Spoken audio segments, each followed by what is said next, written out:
नमस्कार दोस्तों, स्वागत है आप सभी लोगों का Sonu study classes YouTube channel में। दोस्तों मैं आप लोग को एनसीईआरटी बुक क्लास 12 अर्थशास्त्र चैप्टर 2 भारतीय लोकतंत्र की कहानियां पर प्रश्न उत्तर मैं आप लोगों को इस वीडियो में बताऊंगा। प्रश्न नंबर 1, संस्कृतिकरण पर एक आलोचनात्मक लेख लिखें। उत्तर, संस्कृतिकरण शब्द का प्रतिपादन एम.एन. श्रीनिवास ने किया। संस्कृतिकरण का अभिप्राय उस प्रक्रिया से है जिसके अंतर्गत निचली जाति अथवा जनजाति या अन्य समूह उच्च जातियों, विशेषत द्विज जातियों की जीवन पद्धति, रीति रिवाज, मूल्य, विचारधारा तथा आदर्शों का अनुकरण करते हैं। संस्कृतिकरण का प्रभाव भाषा, साहित्य, विचारधारा, संगीत, नृत्य, नाटक, कर्मकांड तथा जीवन शैली में देखे जा सकते हैं। यह एक प्रारंभिक प्रक्रिया है जो कि हिंदू समाज में अवघटित होती है। तथापि श्रीनिवास का मानना है कि यह गैर हिंदू समाज में भी दिखलाई पड़ती है। यह प्रक्रिया विभिन्न क्षेत्रों में अलग अलग तरीके से होती है। उन क्षेत्रों में जहाँ की उच्च संस्कृतिकरण जातियों का प्रभुत्व था, वहाँ बड़े पैमाने पर संस्कृतिकरण हुआ। उन क्षेत्रों में जहाँ की गैर संस्कृतिकरण जातियों का प्रभाव था, वहाँ इन्हीं जातियों का प्रभाव रहा। इसे विश्व संस्कृतिकरण का नाम दिया गया।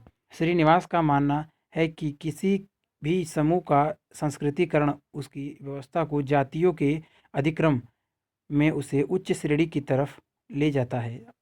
सामान्यतः यह माना जाता है कि संस्कृतिकरण संबंधित समूह की आर्थिक अथवा राजनीतिक स्थिति में सुधार है, अथवा हिंदुत्व की महान परंपराओं का किसी स्रोत के साथ उसका संपर्क परिणाम स्वरूप इस समूह में उच्च चेतना स्रोतों के साथ उभरता है। महान परंपराओं को यह स्रोत कोई तीर्थ स्थान हो सकता है, कोई ढंग हो सकता है, अथवा कोई मतांतर वाला संप्रदाय हो सकता है। किंतु भारत में उच्च जातियों की परंपराओं को निम्न जातियों के द्वारा अपनाया जाना बेहद कठिन है, क्योंकि इसमें कई रुकावटें हैं। पारंपरिक रूप से निम्न जाति के लोग, जो लोग इस तरह के काम करने की चेष्टा करते थे, उन्हें उच्च जाति के लोग दंडित करते थे।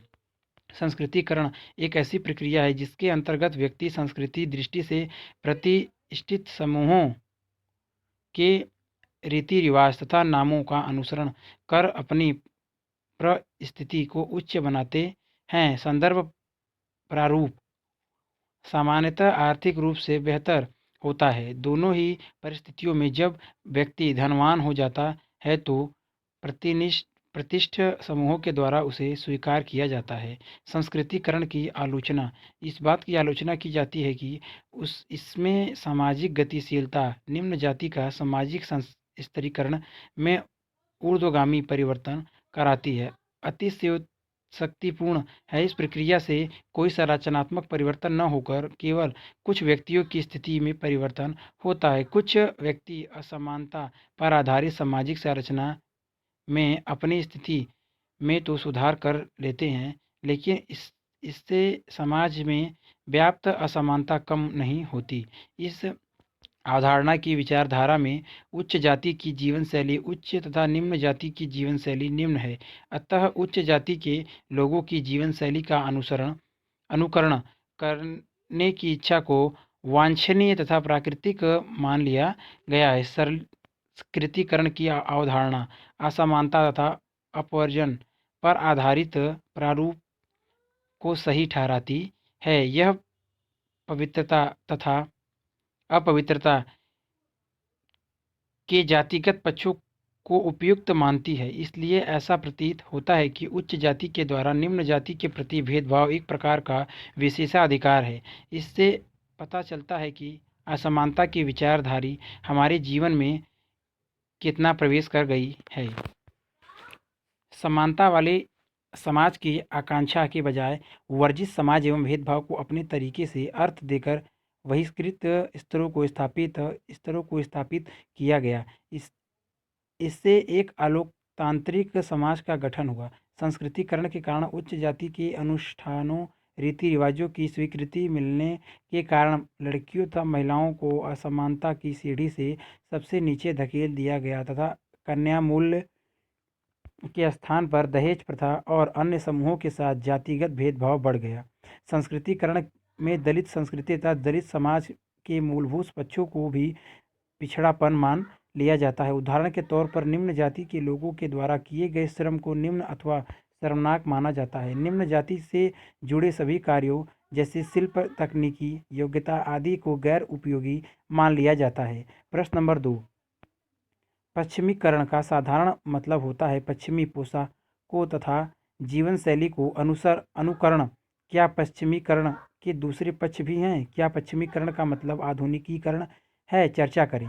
उत्तर, एन श्रीनिवास ने पश्चिमीकरण की परिभाषा देते हुए कहा कि यह भारतीय समाज और संस्कृति में लगभग 150 सालों के ब्रिटिश शासन के परिणाम स्वरूप आए परिवर्तन है। इसमें विभिन्न पहलू आते हैं जैसे प्रौद्योगिकी, संख्या, विचारधारा और मूल्य। पश्चिमीकरण के विभिन्न प्रकार हैं। एक प्रकार के पश्चिमीकरण का मतलब उस पश्चिमी उप सांस्कृतिक प्रतिमान से है जिसे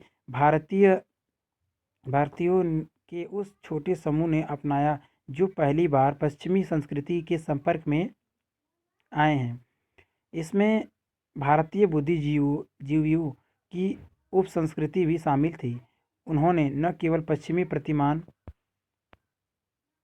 चिंतन के प्रकारों, स्वरूपों एवं जीवन शैली को स्वीकारा बल्कि इसका समर्थन एक विस्तार भी किया। पाश्चात्य संस्कृति का विस्तार नई तकनीक, वेशभूषा, खान-पान तथा सामान्य जीवन में हुआ। पश्चिमीकरण में किसी संस्कृति विशेष के वाह तत्वों के अनुसरण की प्रवृत्ति भी होती है, परंतु यह आवश्यक नहीं कि वह प्रजातंत्र तथा सामाजिक समानता जैसे आधुनिक मूल्यों में भी विश्वास रखते हो। जीवन शैली तथा चिंतन के अलावा भारतीय कला और साहित्य पर भी पश्चिमी संस्कृति का प्रभाव पड़ा। राजा रवि वर्मा के द्वारा किजाक्के प्लाट कृष्णा मेनन नामक एक देशीय परिवार की पेंटिंग बनाई गई जिसमें एक ऐसे परिवार का चित्रण किया गया है जो कि एक विशेष पितृसत्तात्मक एकाकी परिवार लगता है जिसमें कि माता पिता तथा बच्चे सम्मिलित हैं। श्रीनिवास का मानना है कि निम्न जाति के लोग संस्कृतिकरण की प्रक्रिया को अपनाते हैं जबकि अन्य जाति के लोग पश्चिमीकरण को लेकिन इस तरह का सामान्यकरण उपयुक्त नहीं है। उदाहरण के तौर पर केरल के थित्या जो कि किसी भी प्रकार से उच्च जाति के नहीं है पश्चिमीकरण की इच्छा रखते हैं। अभिजात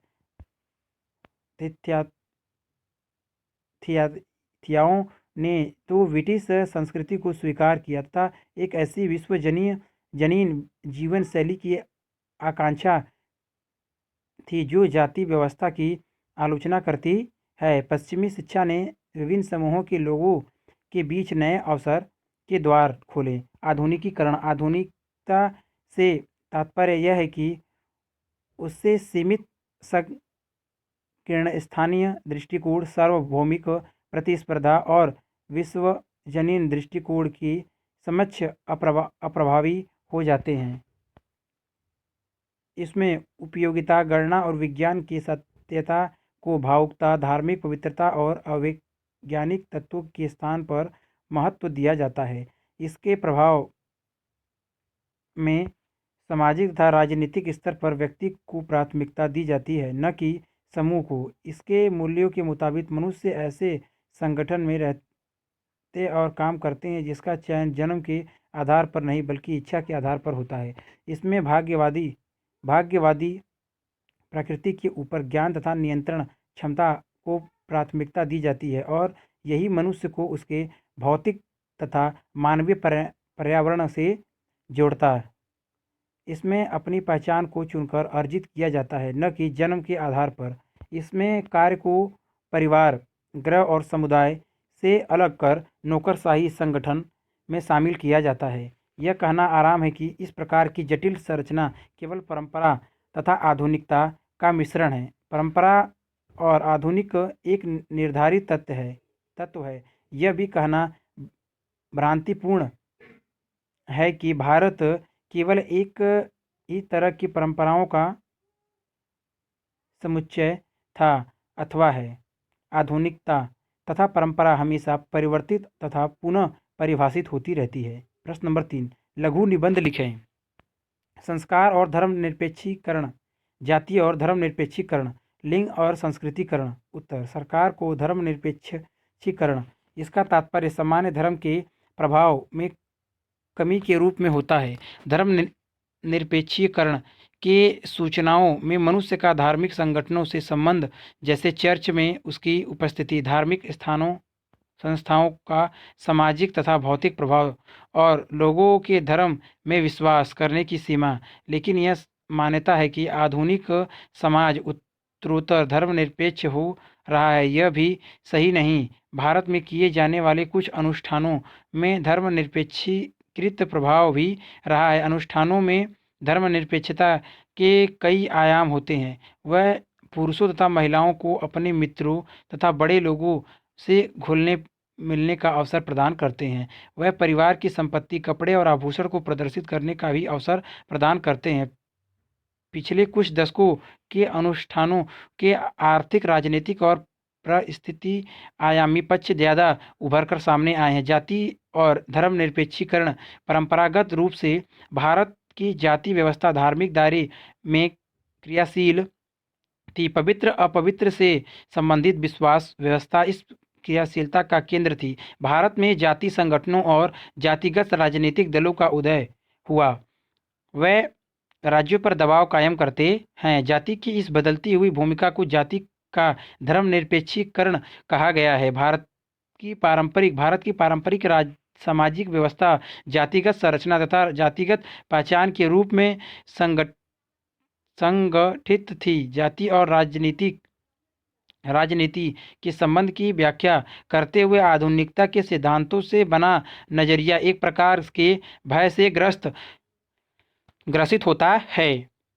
राजनीति के जाति समूहों को इकट्ठा करके अपनी शक्ति में संगठित करते हैं। वहाँ जहाँ अलग प्रकार के समूह और संस्थाओं के अलग आधार होते हैं, राजनीतिज्ञ उन तक भी पहुँचते हैं। जिस प्रकार से वे कभी भी ऐसी संस्थाओं के स्वरूपों को परिवर्तित करते हैं, वैसे ही जाति के स्वरूपों को भी परिवर्तित करते हैं। लिंग और संस्कृतिकरण ने महिलाओं के पारंपरिक जीवन शैली पर जोर दिया, किंतु पुरुषों के लिए आधुनिक तथा पश्चिमी शैली का समर्थन किया। संस्कृतिकरण के अधिकांश समर्थकों ने महिलाओं को घर की चार दीवारी के भीतर जीवन व्यतीत करने का समर्थन किया। उन लोगों ने महिलाओं की भूमिका को एक माँ, बहन अथवा बेटी के रूप में ही सीमित रखने पर बल दिया।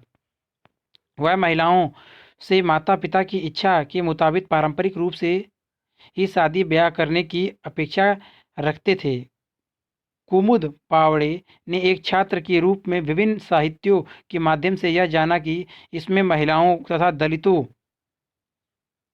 को लेकर कौन सी अवधारणा है। जैसे जैसे वह अपने अध्ययन को लेकर आगे बढ़ी, उसे अनेक प्रकार की सामाजिक प्रतिक्रियाओं का सामना करना पड़ी, जिसमें आश्चर्य से लेकर इससे तक सम्मिलित थी। साथ ही उसमें संक्षिप्त स्वीकृति से लेकर पूर्ण अस्वीकृत तक के पक्ष सम्मिलित थे। वह कहती है, मैंने कभी सुना था, जो जन्म से मिला हो और जो मरने के बाद भी नष्ट न हो, क्या वही जाति है?